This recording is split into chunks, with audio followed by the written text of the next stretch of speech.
nama rusange y'ababyeyi Ishuri Authentic International Academy ikorana n'ababyeyi barerera muri Authentic International Academy. Uyu munsi ku itariki 30 hari kuwa gatandatu mu cyumba cy'inama rusange y'ishuri, aho habereye inama rusange y'ababyeyi barerera muri Authentic International Academy. Umuyobozi w'ishuri yagenanye ikiganiro kirambuye n'ababyeyi barerera muri iryo shuri. Umuyobozi w'ishuri yakomeje asobanura ko ishuri Authentic International Academy ko ari ishuri rishingiye ku mahame ya Gikristo, ko rifite intego ryo kurera abana. Ubwo rero yasabye ababyeyi rero ko bagomba kuba iya mbere kugira ngo dufatanirize hamwe kugira ngo abana bacu bazavemo abayobozi beza b'ejo hazaza. Usibye n'ibijyanye n'isuku iranga abanyeshuri biga muri Authentic International Academy, umuyobozi w'ishuri yakomoje ku bijyanye n'imyambarire, discipline y'abanyeshuri. Ntidushaka umwana ugabanya imyenda twamuhaye, cyane cyane abo muri segonderi. Niba twamuhaye ipantalo ifite size imeze gutya, nayigumane gutyo. Ntabwo hano ari mu ishuri rya fitness, ntabwo ari mu ishuri rya fitness, ni mu ishuri twigisha abana kwa imyitwarire. Kandi burya umuntu uri stable mu myambarire abana stable mu bijyanye.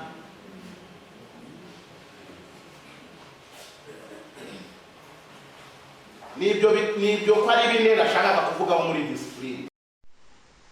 Yagarutse kandi ku myitwarire iranga abanyeshuri muri ibi bihe y'amashuri, aho adashaka ko bikomeza, ko byabaye bicika kandi bikarangira.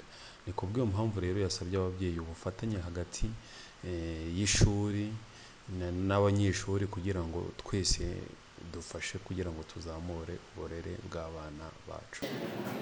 Ujye wibuka ko umwana uri kurera uyu munsi uri kumurera nk'umwana wawe, ariko uri no kumurera nk'umugore w'umugabo w'ejo hazaza, kandi uzaba ufite ubushobozi butandukanye n'ubwo ugize ute n'ubwo ufite. Uri kumurera nk'uzaba umugore, umugabo w'umugore, kandi ugomba gufata ibyemezo. Bafite abana muri segonderi, muzanyibutse nimugera mu rugo muzabwira abana ngo nimuduhe ikizamini diregiteri yabahaye. Nigisha segonderi mu wa mbere no mu wa kabiri no mu wa gatatu isomo twita Authentic Character Development Studies. Mubwira abana abo abigisha segonderi, abafite abana bwira muri segonderi, muzababwire ngo nimuduhe ikizamini, muduhe kopi y'ikizamini diregiteri yagize ute yabahaye, maze musome muzambwire.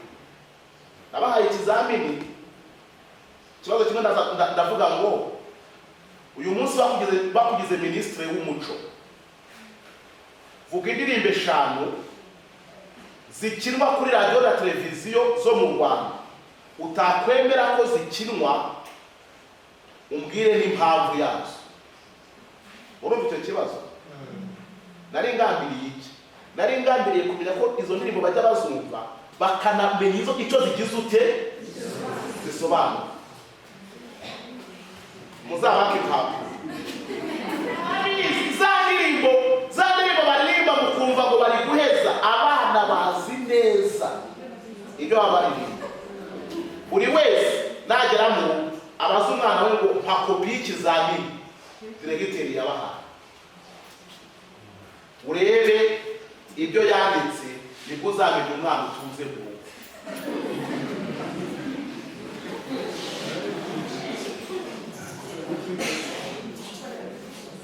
So kuri discipline rero dukwiye gukurikirana akantu ko kose. Umuyobozi w'ishuri kandi yagarutse ku isuku igomba kuranga abanyeshuri biga muri Authentic International Academy.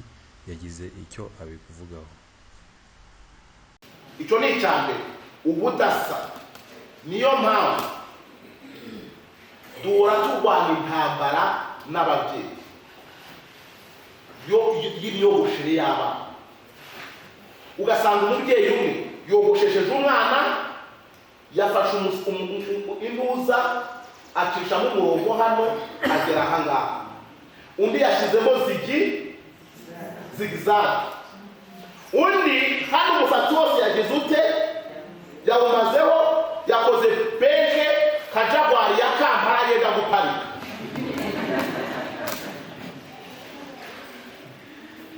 Undi yogoshesheje hano awumaraho na hano awumaraho, hano agira muke, hano agira ute.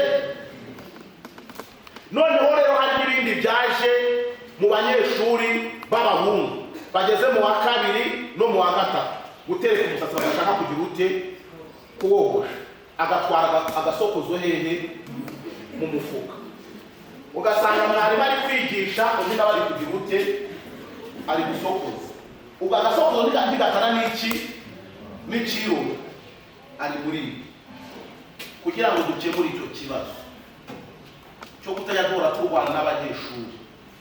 Twafashe umwanzuro yuko abanyeshuri bose P5 P4 kugeza P3 bagomba kujya bogosherwa hano.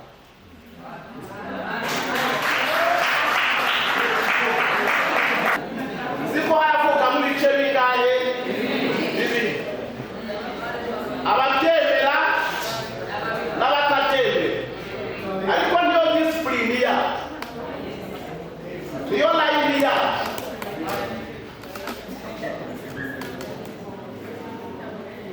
Cyakora mubanze munyumve neza, ariko uyu mwana wawe wiga hano reka mbegere rohe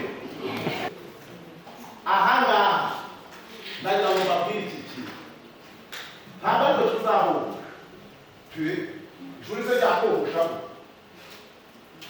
Icyo tuzakora, uzazana amafaranga duhayaringe salo igiza hano, dufate itariki abana bagomba kogosherwaho, babogoshe sitayiro igize ute isa. Icyo ngicyo turi buze kucyumvikana, ntabwo twebwe dutinya guhomba abakiriya, turi muri business. Nitutacyemera ku musatsi w'umwana wawe uzamutwara,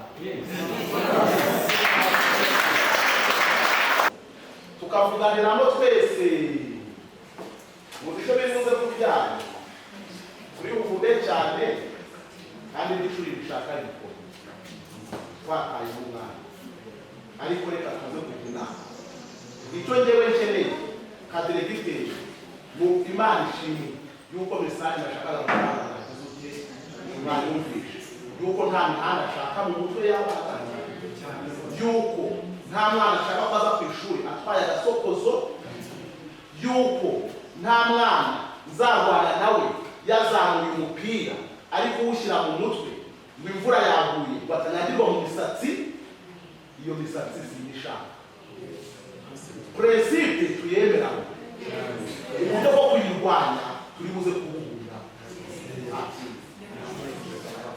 Uyu mwana nawe ubutaha bazatahana ababyeyi, uyisome n'ubona wo kumugarura hano umugarure, n'ubona wo kumutwara ahandi ubyatwara. Mungu reka tubyoroshye kubera ko babyeyi b'uyu mwaka twara, ariko iyo utaha n'igihe uzayakana isi. Umuyobozi w'ishuri rero yagarutse ku ngendo shuri z'abana, haba mu kujya kwiga ibyo biga mu masomo yabo cyangwa se no kwidagadura, bimwe tuzi nka picnic. Reka nkomeze rero tugana ku ngingo yenda gusoza ya my parents and my school day.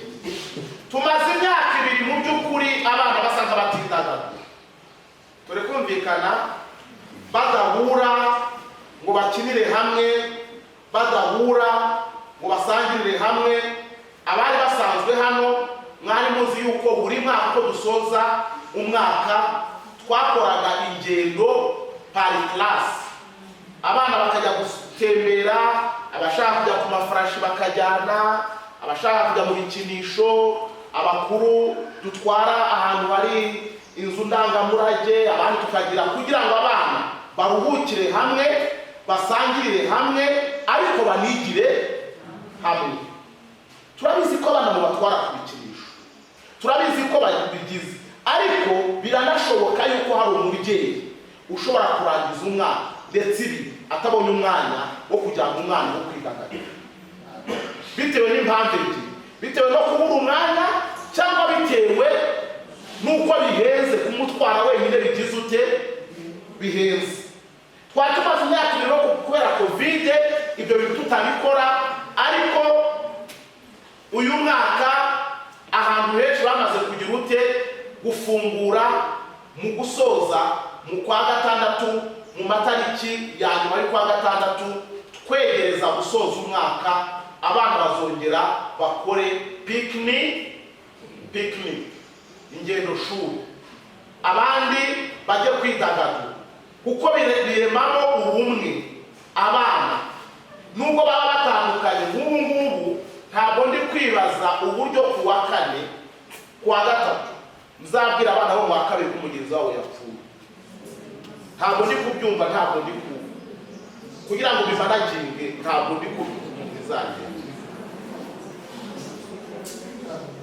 Turi kumvikana rero? Iyo abana bari kumwe, alo, iyo abana baririye hamwe, iyo abana batembereye hamwe, iyo abana basangiriye hamwe, bibasigamo urwibutso. Wate ya ndirimbo ya Sipiriyani ivuga ngo reka mbabwire agakuru mbuye iwacu, usibe none usibe uwejo ubundi hazaza iki, urungano. So mu mashuri rero buri babyeyi bazakominika, reka dukore dutanguye umurongo, buri barimu uko tubyifuza, nuko abana ba materineri ya mbere basohokera habo bitewe n'ikigero bagize ute bariho, abamaterineri ya kabiri bagasohokera habo, abamaterineri ya gatatu bagasohokera habo, P1 gutyo. Iyo twasohotse, buri mwana aba agomba kugira kopi ya video y'urugendo bagize ute bakoze, kugira ngo ujye rumubera urwibutso na bagenzi be abigire. Koste yabyo rero ni ukuzayitekereza abarimu, buri mwarimu, reka mbabwire, buri mwarimu muri buri class bagomba gutoramo abantu batatu b'ababyeyi n'umwarimu umwe, bakazakora budget